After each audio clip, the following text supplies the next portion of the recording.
kita akan menjelaskan tentang bagaimana proses terjadinya pembuahan atau fertilisasi ganda. Sebelum itu, kita harus mengetahui bahwa benang sari adalah alat reproduksi jantan dan putik adalah alat reproduksi betina. Di sini saya akan memaparkan putik terlebih dahulu. Nah, di putik ini ada bakal buah dan bakal biji. Apa yang terjadi pada bakal buah dan bakal biji? Nah, di bakal buah di dalamnya akan terjadi pembelahan sel telur atau ovum. Seperti apa prosesnya? Bagian yang di dalam bakal biji ini yang berwarna orange dinamakan megasporangium. Bagian bawah megasporangiumnya ada bagian yang tidak tertutup, yaitu mikropil, sebagai tempat untuk masuknya sel sperma. Di dalam megasporangium terdapat sel induk yang akan menjadi sel telur nantinya, yang disebut sebagai megasporosit yang bersifat diploid atau 2N. Lalu selanjutnya, megaporosit akan membelah menjadi 4 megaspora yang masing-masing selnya bersifat haploid atau N. Dan 4 buah megaspora, 3 selnya akan hancur, menyisakan 1 sel megaspora yang akan berkembang makin besar dan makin besar hingga memenuhi megasporangium dan akan membuat sel yang baru. Inti sel megaspora akan mengalami pembelahan, mengalami 3 kali pembelahan menghasilkan 8 inti yang baru. 8 buah ini akan tersusun.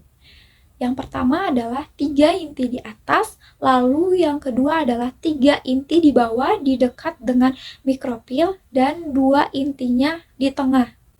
3 inti di atas lalu dibungkus oleh membran menjadi 3 sel baru yang disebut dengan sel antipoda. Lalu 3 sel yang di bawah mengalami hal yang sama. Sel di kiri dan kanan disebut sinergis, berfungsi untuk memberikan senyawa kimia yang akan menarik sel sperma agar mendekat ke sel telur. Dan yang di tengah-tengah sinergis merupakan sel telur.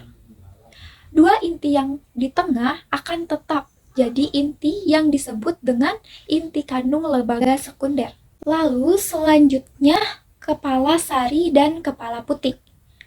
Di kepala sari banyak mengandung serbuk sari yang disebut dengan polen. Di dalam serbuk sari ada 2 sel utama. Yang pertama ada sel tabung dan yang kedua adalah sel generatif.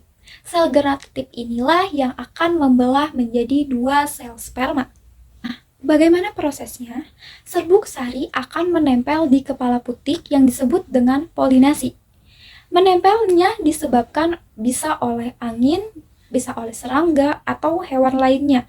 Bahkan bisa juga oleh manusia. Setelah serbuk sari menempel, ia akan menyerap air sehingga serbuk sari akan berkecambah lalu membentuk tabung yang disebut dengan pembuluh serbuk sari, yaitu berfungsi sebagai jalan atau sebagai saluran tempat masuknya sel tabung dan sel sperma atau sel generatif tadi. Sel tabung terlebih dahulu masuk ke pembuluh sari, diikuti oleh sel generatif.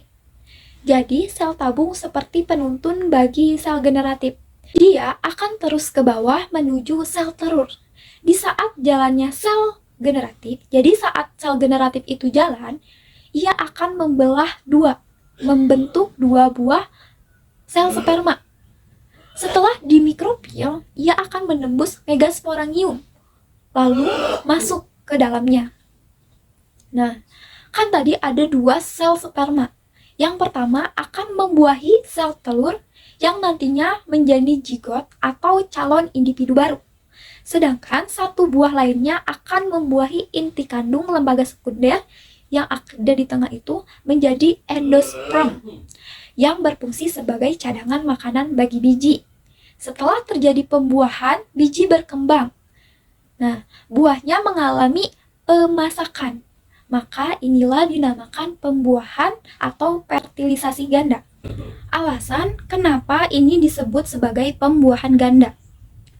Karena terjadi 2 kali pembuahan. Yang pertama adalah sel spermanya membuahi sel telur yang akan menghasilkan zigot atau calon individu baru. Dan yang kedua adalah sel spermanya membuahi inti lembaga kandung sekunder yang nantinya akan menjadi endosperm yang menjadi cadangan makanan.